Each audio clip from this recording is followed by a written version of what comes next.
this is Stewart A. Swerdlow for Expansions.com, and this is my news update for the middle of September 2011. There's a lot of information going on now in the Middle East area, and today I particularly want to talk to you about the country of Turkey.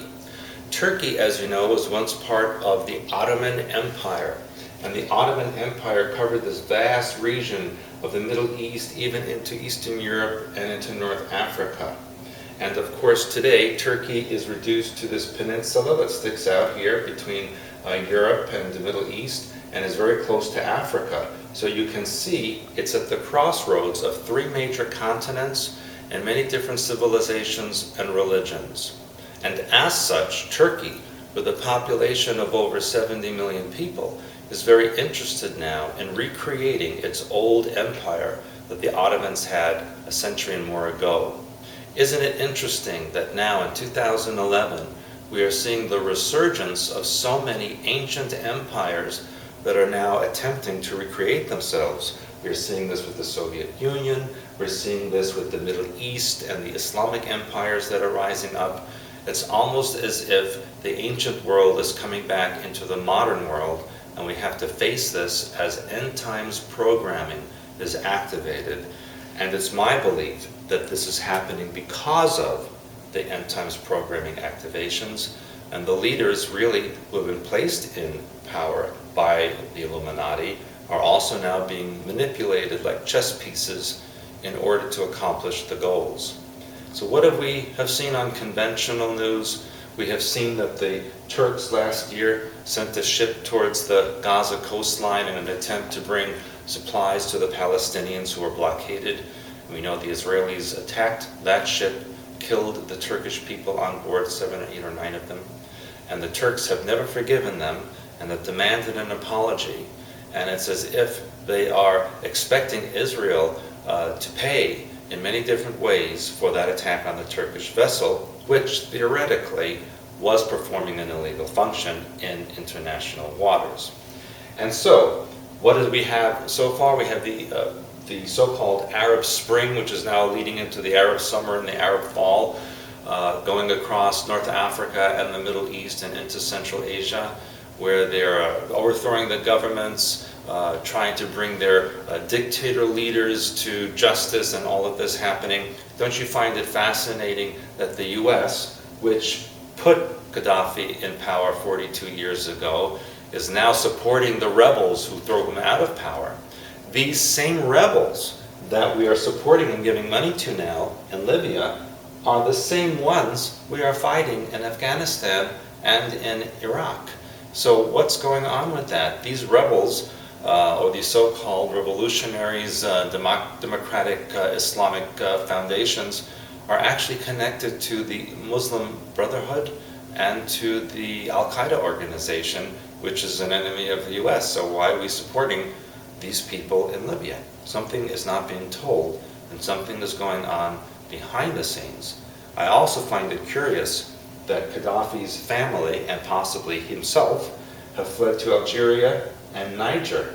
And as you can see, it's a pretty long haul from Tripoli all the way to the western part of Niger, where the caravans have been located. He couldn't have done that without help. Somebody's helping him to escape. And then we come to the idea, just like we did with Saddam Hussein and Osama bin Laden. Which one is it? Is it the real one? Is it a clone? Is it a duplicate? Who has really escaped? Where is the real one? Was there a real one? The story really starts to get complicated. We also find that, going back to the Turkish government, that President Erdogan has made very serious accusations against the Israelis. He has warned them that they will not fulfill their gas and oil exploration with Cyprus in the eastern Mediterranean. He even threatened an attack.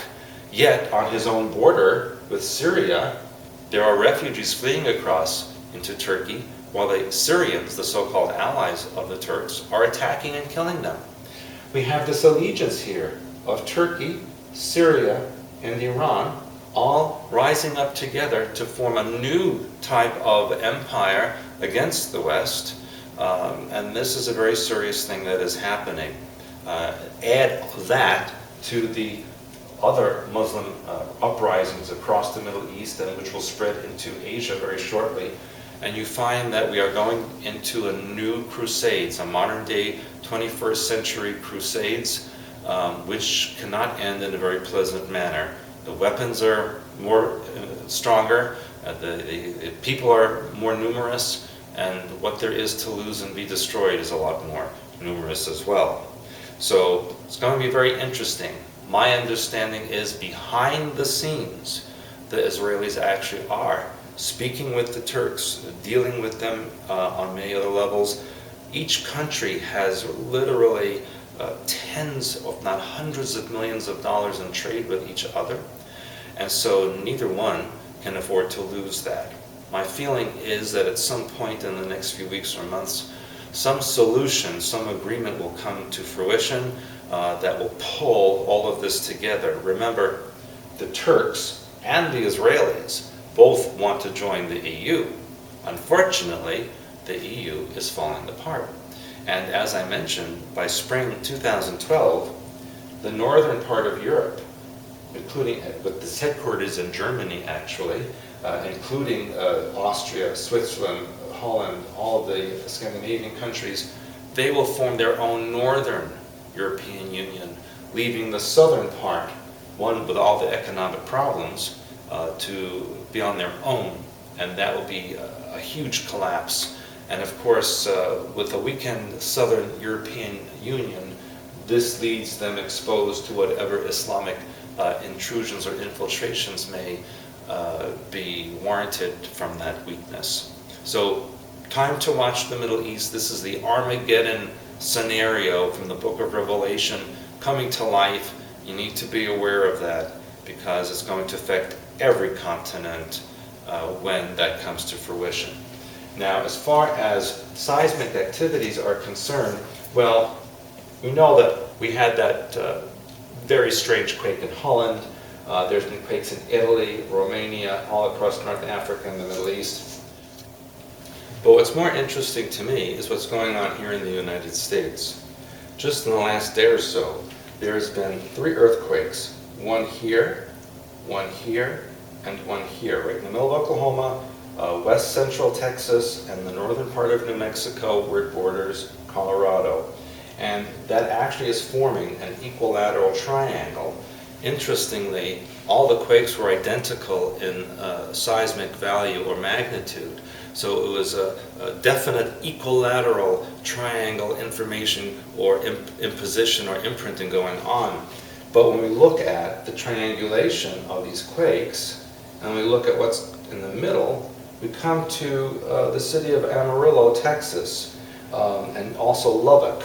So I'm wondering if something is going on in that area of Texas that's being framed out by the equilateral triangle of the earthquake energies to give a boost or an imprinting to that particular area. So keep your eye on this part of Texas here because, especially around Amarillo, because that's right in the middle of what's going on seismically. We also are finding a lot of seismic activities in Colorado. Of course, we know about what happened in Virginia. There's also one in West Virginia. A lot going on along the New Madrid fault line zone over here. And there's even been quakes in Alabama, Georgia, South Carolina. So something definitely is going on. The earth is moving in many locations. You need to be aware of that.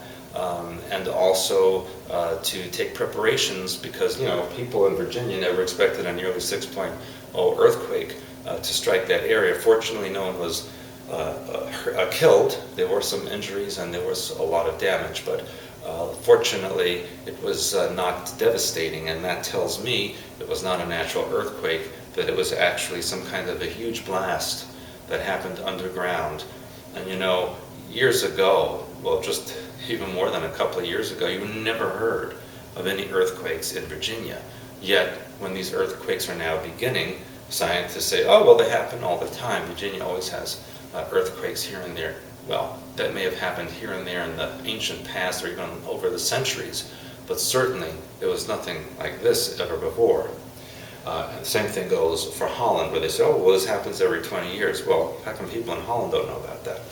I just want to go back to something here quickly, and that is I will be next week in Central America. So any of you in Central America who do want to see me, please just write to events@expansions.com and you can make those arrangements. But in November, we will be taking an Atlantean cruise to this part of the Caribbean.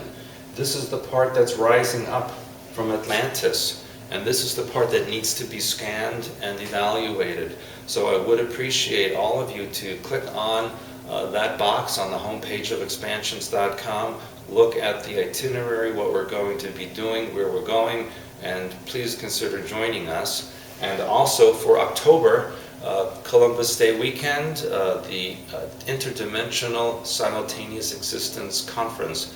You don't want to miss that. It's one of a kind. I probably won't be doing it again because it's very powerful.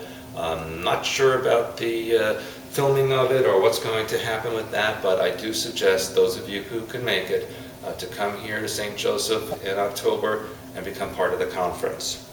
So that's all I have for you today, and I wish you well and safety. Stay inviolate. Until next time, this is Stewart A. Swerdlow for expansions.com.